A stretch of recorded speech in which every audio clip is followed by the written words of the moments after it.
നിങ്ങളുടെ favourite shows ഇനി ഒരിക്കലും മിസ്സാവില്ല. ഇപ്പോൾ C5 കാണും നിങ്ങളുടെ ഫേവറേറ്റ് ഷോ തികച്ചും സൗജന്യമായി. പഴയ ചില കണക്കുകൾ തന്നെ ആന്റിയും വട്ടച്ചുറ്റിക്കുന്നത്.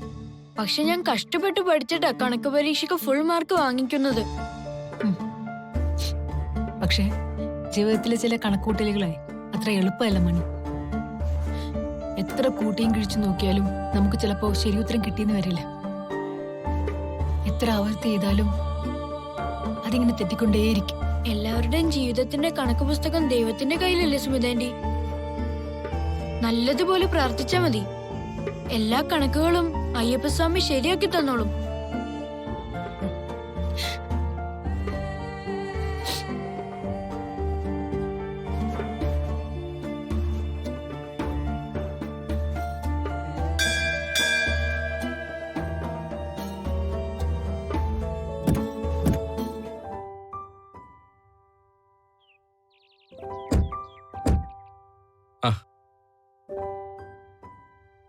അന്ന് നിങ്ങൾ വന്നു പോയതിനു ശേഷം ഉപ്പ വല്ലാതെ ഡിസ്റ്റർബ്ഡ് ആയിരുന്നു.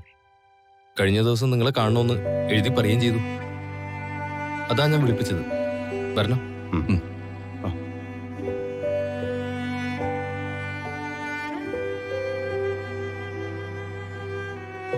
ഉപ്പ ഉപ്പ ഇതാരാ വന്നിരിക്കുന്നത് നോക്കണം.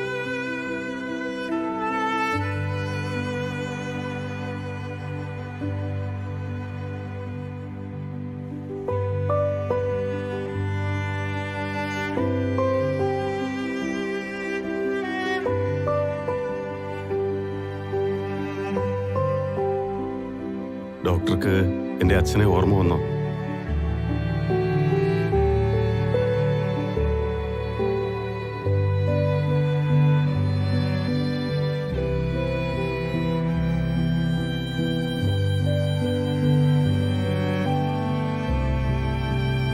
ഉപ്പ പറഞ്ഞ് ബുദ്ധിമുട്ടണ്ട. എന്താന്ന് വെച്ചാ ഇതാ ഇതിൽ എഴുതി കാണിച്ചാ മതി.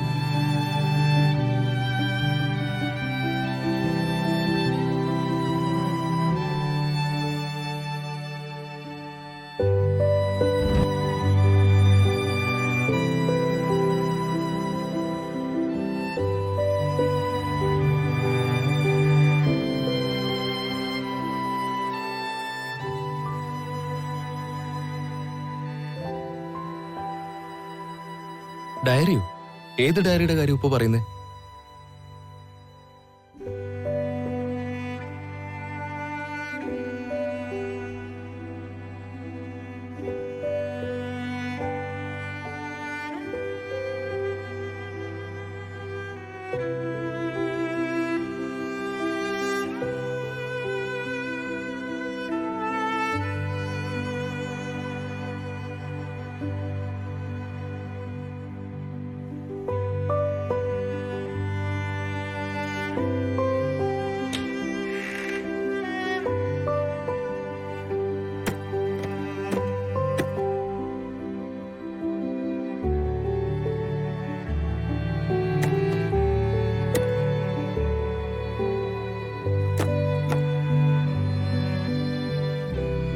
ഇതാണോ ഉപ്പ ഉദ്ദേശിച്ച ഡയറി?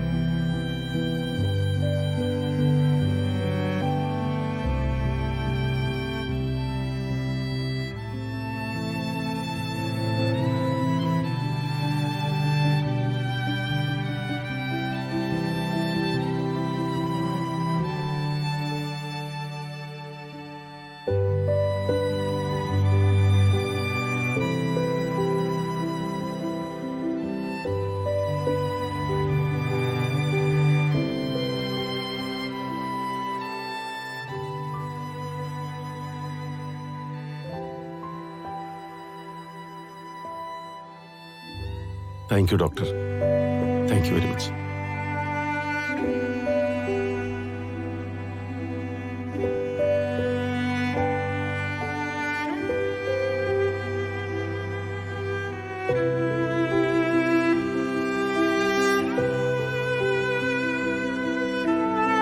തെറ്റുകൾ ഏത് മനുഷ്യനും സംഭവിക്കാം. നിന്റെ ഏട്ടന്റെ കാര്യത്തിലും അത് മാത്രമേ സംഭവിച്ചുള്ളൂ. നിതീഷിന് സംഭവിച്ച കൈപ്പിഴ അവൻ അക്സെപ്റ്റ് ചെയ്ത് കഴിഞ്ഞു. പെൺകുട്ടികളുടെ കാര്യത്തില് ഏട്ടന് സംഭവിച്ച ആദ്യത്തെ കൈപ്പിഴയല്ലല്ലോ അമ്മ ഇത്. മറ്റു പെണ്ണുങ്ങളുടെ കാര്യത്തില് ഏട്ടന്റെ മേല് ഇത്രയും വലിയൊരു പിടി മുറുകിയില്ല. അതുകൊണ്ട് ആ കേസുകളിൽ നിന്നെല്ലാം ഏട്ടൻ ഈസി ആയിട്ട് തടിയൂരി. ഇതിപ്പോ നന്ദുവിന്റെ കേസായതുകൊണ്ട് ശ്രീയും സുമിച്ചേച്ചിയും എല്ലാരും കൂടി ഏട്ടനെ കത്രിക പൂട്ടിട്ട് പൂട്ടിക്കളഞ്ഞു.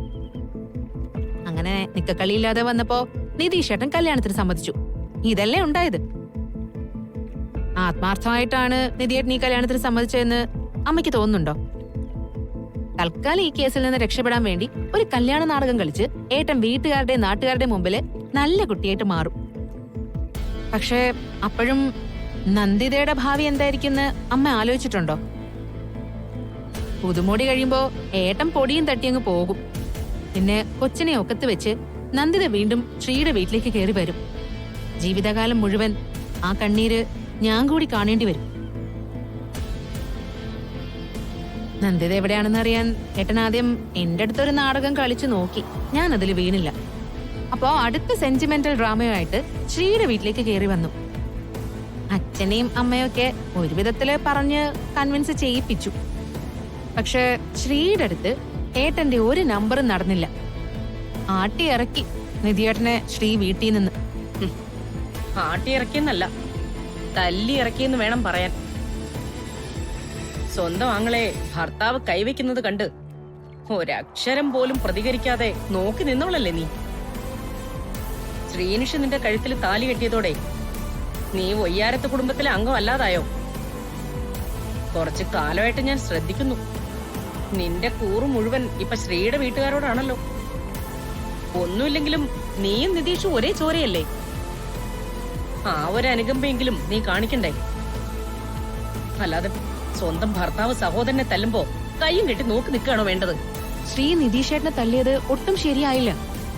അതിന് ശ്രീക്ക് ഞാൻ കണക്കിന് കൊടുക്കുകയും ചെയ്തിട്ടുണ്ടായിരുന്നു. അച്ഛനും അമ്മയും എല്ലാവരും അതിന്റെ പേരിൽ ശ്രീയെ പൊളിച്ചടുക്കി. അതുകൊണ്ട് എന്റെ മോന് സംഭവിച്ച അപമാനം ഇല്ലാതാവൂ? അവന് കിട്ടിയ തല്ലിന് ആര് സമാധാനം പറയും? ഒരമ്മ എന്ന നിലയിൽ നീ എന്റെ ഭാഗത്ത് നിന്ന് കൂടി ചിന്തിച്ചു നോക്കണം മോളെ. നിതീഷിനെ കുറിച്ച് നീ പറഞ്ഞതൊക്കെ ശരിയാ. എന്റെ മക്കളിൽ വഴി പിഴച്ചു പോയ ഒരേ ഒരാൾ അവൻ മാത്രോ? ഗിരി അവനെ എന്തെല്ലാം ജോലികൾ ഏൽപ്പിച്ചു. വിദേശത്തെ കമ്പനികളുടെ ചുമതല വരെ ഏൽപ്പിച്ചു. അവിടെയെല്ലാം പോയി പെണ്ണുങ്ങളുടെ പിറകെ നടന്നു. അതെല്ലാം തൊലച്ചു നിതീഷ്. ഇനിയെങ്കിലും അവന്റെ ജീവിതത്തിൽ ഒരടുക്കും ചിട്ടയും കൊണ്ടുവരാനും അവന്റെ മേലൊരു കടിഞ്ഞാണിടാനും ദൈവമായിട്ട് തന്നൊരു അവസരം ഇത്. ഇത് നമ്മൾ പ്രയോജനപ്പെടുത്തണം സനു. നന്ദിതയുടെ വീട്ടുകാർ കൊടുത്ത കേസ് മുറിഞ്ഞതോടെ നിതീഷിന് മുമ്പിൽ വേറെ വഴിയില്ലാതായി. അതാ അവൻ നിന്നെ കാണാൻ വന്നത്. നീയും കൂടി കൈവിട്ട് കളഞ്ഞപ്പോഴാ അവൻ നാണം കെട്ട് ശ്രീനിഷിന്റെ വീട്ടിലേക്ക് കയറി വന്നത്. അത് അടിയും ബഹളമൊക്കെ ആയിട്ട് അങ്ങനെ പോയി. ഇനിയിപ്പോ എന്ത് വേണമെന്ന് അമ്മ പറയുന്നത്?